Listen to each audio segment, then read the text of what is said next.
adventure is about experiencing new people, new cultures, new horizons.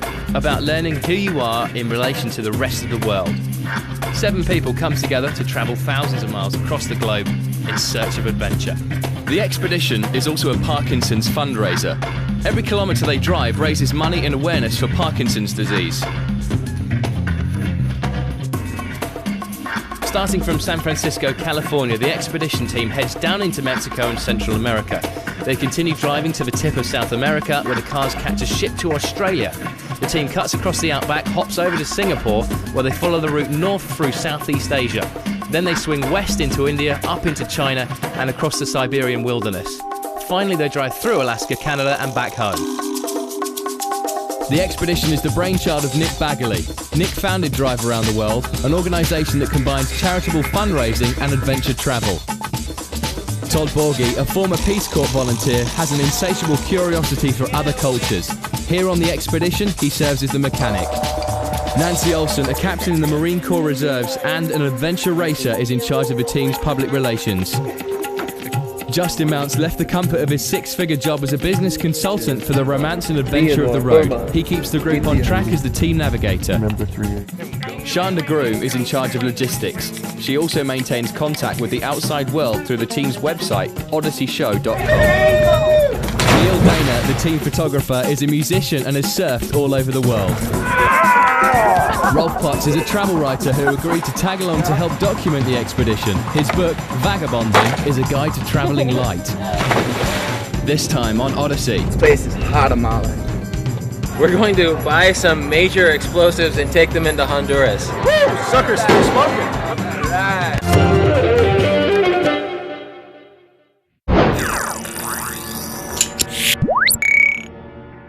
On the last Odyssey. I got some interesting news for you.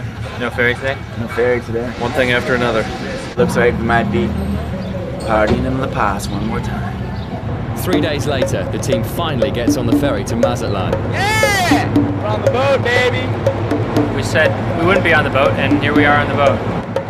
We just arrived from La Paz, and now we're heading to Mazatlan. It's kind of like a little airplane. We just hang out and sit here for about the next 15 hours till we arrive at 9 a.m. I guess we can go hang out outside too on the top deck.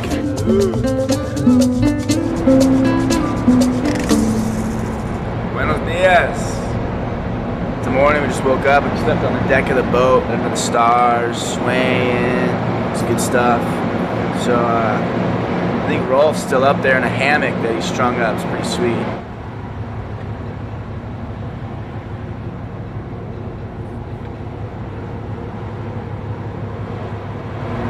Not too bad, all things considered.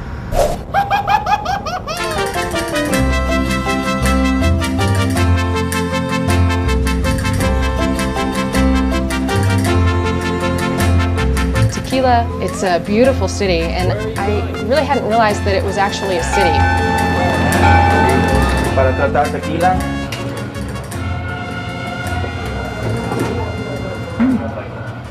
That one is sweeter. Tequila is made from a cactus called agave. There's about 400 different types of agave, and only one, called the blue agave, is what tequila is made from. We did a tequila tour. We got to see the process from agave plant all the way to production. I have a question. Yeah. How old are you? I'm 21. Okay. Do you have any? Tequila was a derivative of a drink called mezcal, which was a native drink. There was varieties of it. I mean, you have the white, the gold, and then you have the aged.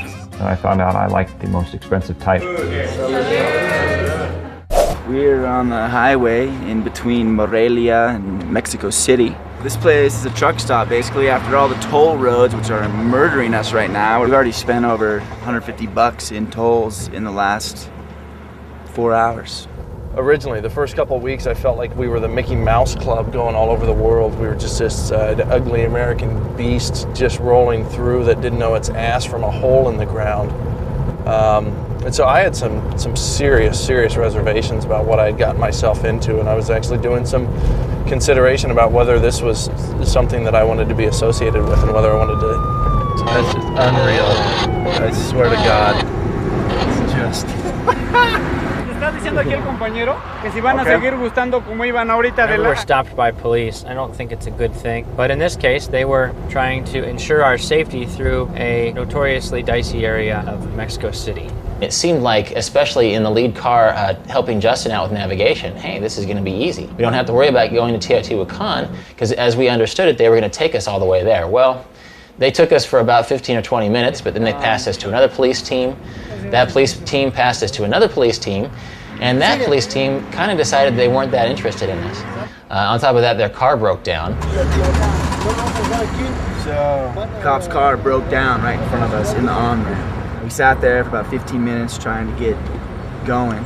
And the cops finally got their car going, and then they got lost, and they basically gave up on us. So we went out and tried to find our way through Mexico City, and we ended up on this toll booth, and the guy was telling us, yeah, you take a left here and you go towards this town. We ended up doing that, and we ended up an hour and a half up a mountain pass. It's about 4 hours later now, it's about midnight, and we're still trying to get to Teotihuacan, and we still have at least another 3-4 hours to go after having been on the road for about 14-15 hours already today.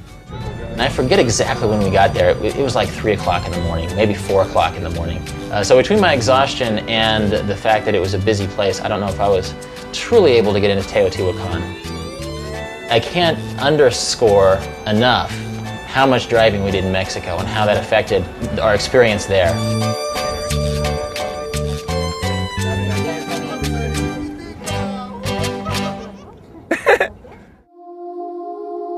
The people of Teotihuacan lived way before the Mayans, and I can't even fathom how long ago the Mayans lived. They don't know exactly who this culture was. They were around from about 100 to 300 AD, and they were a pretty peaceful, loving culture from what they can gather. And then they disappeared. Nobody knows where they went. And then the Aztecs came and took over, and they lived here and flourished for a while. Not too long ago, this is where they would sacrifice virgins of the wealthy class, rip their heart out, spill their blood, and pretty brutal.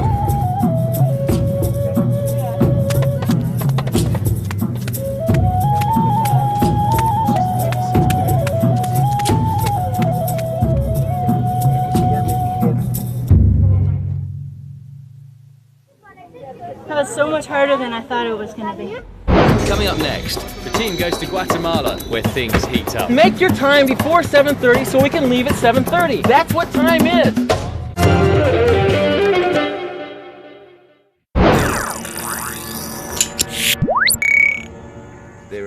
It's day 23, and the team is in Tapachula, Mexico. Oh, okay. After an exhausting drive south, they prepare to cross the border into Guatemala. Take vehicles across there, because that's going to save us an hour now. Yeah. Here's what we'll do. We're going to go up here and go through Talisman. Are we all ready then? Yeah. All right. A little slow today. I feel fine though. You know, we drank a couple bottles of mezcal. It's similar to tequila. It's fermented from the agave plant. But it kind of has a tequila initial hit, but then it tastes like kind of smoky. The Santeria religion drinks it when they put evil out of a person in chickens and stuff.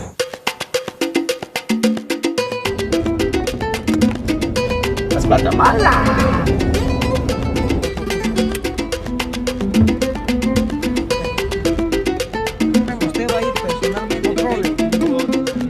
Driving the cars around the world, it's awesome. We're stoked to be doing it. But when it comes to border crossings, it's a big pain in the ass.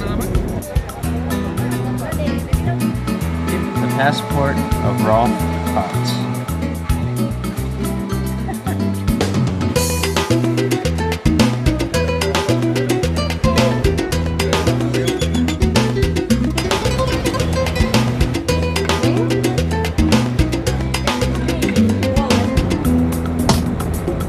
This place is Guatemala. It is so hot right now. I'm freaking sweating at the wheel, dying. But it's beautiful. Like, we are in the tropics now. It's totally changed from the Mexican highlands. I'm not gonna be able to steer pretty soon. Yeah, bring on the heat, baby. Oh, yes. I love the tropics. Tensions were high during the first month probably of our expedition because the pace was so forced and we had no time to ourselves. Everybody was sort of wondering what the hell is going on and are we going to see the places that we're supposed to see and get to where we need to be on time, etc. And everybody was under this pressure. And finally there was a breaking point. I think that happened in Guatemala. We're stuck on these roads. It's going to take as long as it can take. It's not like I can wave a magic wand and we can get here sooner. You know, we left 15 minutes late. We had a few stops, but we're here. So We left 45 minutes late. it's okay. People, I need a little bit of time to walk around, to stretch, to buy some yogurt. You know, I think the whole group does. We're eating the miles here. We're doing a lot to accommodate your article. You need to give us a little bit of room, and because we're giving you a lot of room to get. We got down here. We motored down here. You didn't come down here for my article. We came down here for the shipping days. We came down here for both. And you've been pushing really hard to get us down here, and we've been listening to that. And all I can say is, we're here. And that speaks for itself. Can we just refocus? Reading the book, it is sketchy. It's getting dark, and the team need to decide whether to stop now or to push on to their original destination, Lake Atitlan. Neil goes to ask about local accommodations. Lake Atitlan was important to me, you know. And what did everybody do last night? We didn't know how long it was going to take to get here. Justin thought we'd be here like by 1. Okay, you're proving my point. You're proving my point. We don't know. I mean, the roads are... No, listen to me. You're not listening to me. I'm saying 15 minutes matter. 45 minutes matters. Just like we were if gonna there's a roll line at the bank, if there's a line at the bank, and it takes 10 minutes to get through that line, no one complains about that, because what can you do about that? We're giving, if we say to leave at 7:30, then make your time before 7:30 so we can leave at 7:30. Rolf. That's what time is. Rolf, you're way too high strung right now. You gotta take it easy. You're not listening to me. You're not listening to me. Clearly, but you're really beginning to have a negative effect on this team. But we can hit the roll time that we said that we've established. And when we get gas, we can make it 10 minutes instead of 20. If we set a time, we should, like, especially in the morning, then we should leave it that Here's time. the thing, this guy said that there's nowhere to stay here. It's just like residential area. Santa Lucia would be the closest place. And he said that once you hit Santa Lucia, then it turns into an autopista, like a highway, 2 lanes going each way. And he said it would take probably an hour to get to Lago Atitlan from here. Listen, I'm listening to you. We'll make a better effort to leave when we say we're going to leave and do what we say we're going to do, okay? That's what I want. I was... You guys up for it? Yeah. I'm for Okay, let's do it. Just once. Yeah. All right. Damn. Our first blow up. Yeah. That's interesting. Good stuff. I hope we handled that okay. I just want to do the right thing. It happens. It happens. It's a tough trip we're taking here. Trying to be preemptive, and this required a team decision, and we made it. We'll see what happens now. All right. Really, I'm not going to tolerate meltdowns on this expedition. We had one, and when people melt down like that, it really affects morale. It does everyone, the whole team, a disservice. And turned out that it was really important for Rolf to get to Lake Atitlan that night because his father had spent some time there before he was born, and none of us knew that. He hadn't told us that. And so, we took a vote, and everyone said, "Yeah, let's drive there tonight," and we did.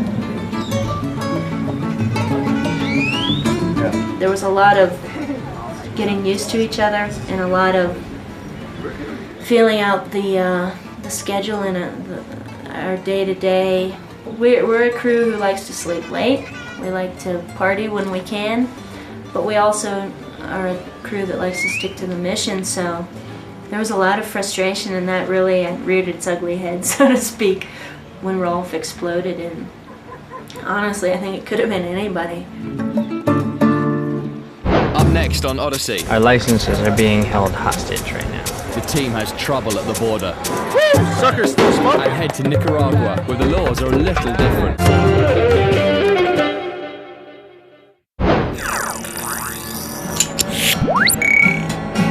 Esperando con paciencia tu venida. one thing that's most important to me when I talk to people, and I ask this in every single country, is what they're most proud of about their country. And what I found interesting all across the board, virtually every person that I interviewed in Central America has said that the people are the most wonderful thing in their country, and that's their asset. Ya ves aquellas multitudes que están blancas, quienes verán vienen con palmas en sus manos, llegar con Cristo y rendirle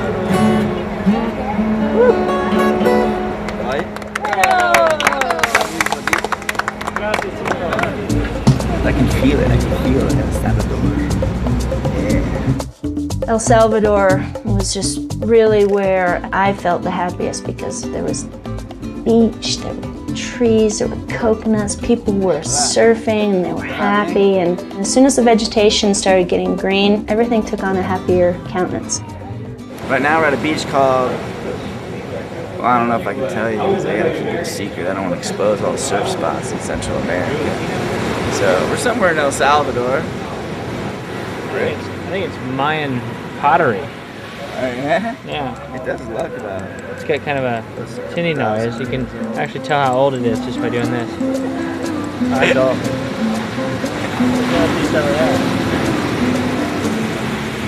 We need papel trabajo.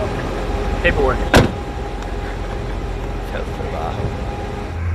It's day 30, and the team is at the El Salvador-Honduras border. While Nick and Neil handle the paperwork, Rolf checks out the local wares. Hola. Hola. Prohibido en Honduras? No. No? A los niños yo les vendo. This is the jumbo pack. Not only can you use it to celebrate holidays, you can actually use it to catch up on the daily news. It just seems really homemade. It's like an entire Reader's Digest in one of these. And it's probably enough to take out a bridge. So we're going to buy some major explosives and take them into Honduras. In some cultures, this would be called smuggling. But in this case, it's just a festive thing to buy Reader's Digest-sized explosives and take them across the border. Our licenses are being held hostage right now. They want to see that we have either a triangle for the traffic in case we get pulled over, or we're showing them a flasher, see if that will work. So we learned today that when they ask you for your license at the border, you show it to them. You don't give it to them, or else they take it and try to bribe you. So as you can see, the sun has gone down, and we're still waiting at the border.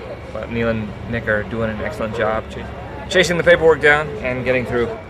So we just passed through the El Salvador into Honduras border, and do feel like we got taken advantage of a little bit. But his story kept changing, the price kept changing, and then I tell the guy, I'm like, look, I'll just give you 20 bucks, just get us our damn license. And he's like, okay. I just hate the feeling of people trying to screw you.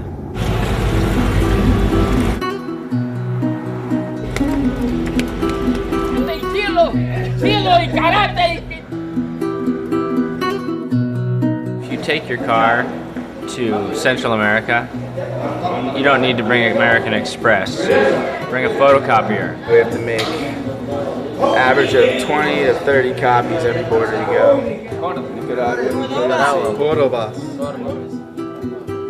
Yesterday, oh my god, nightmare. Today's night and day difference.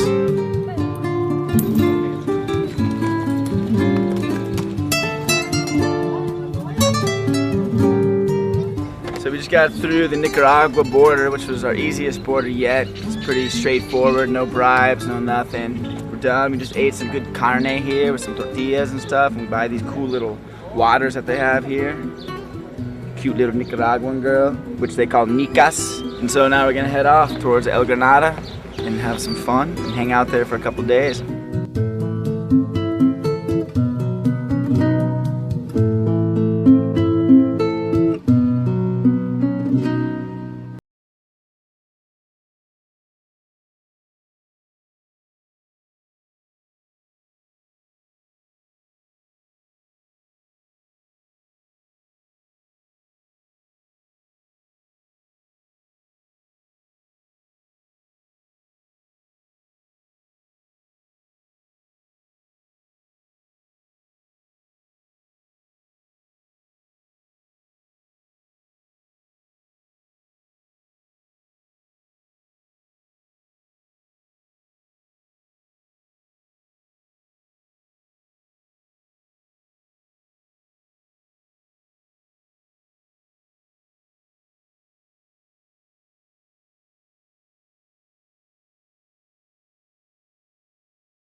Potential of someone getting hurt is very high, but it's just so darn exciting. Did you stink? Did you shower today? No, I didn't. I haven't showered like a week. On the next Odyssey. Feel that? Oh. Just entered Costa Rica. They say there's no way to cross. There's coffee back here.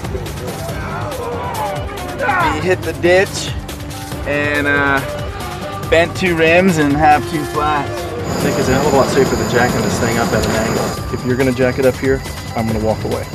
For more adventures, visit odyseyshow.com.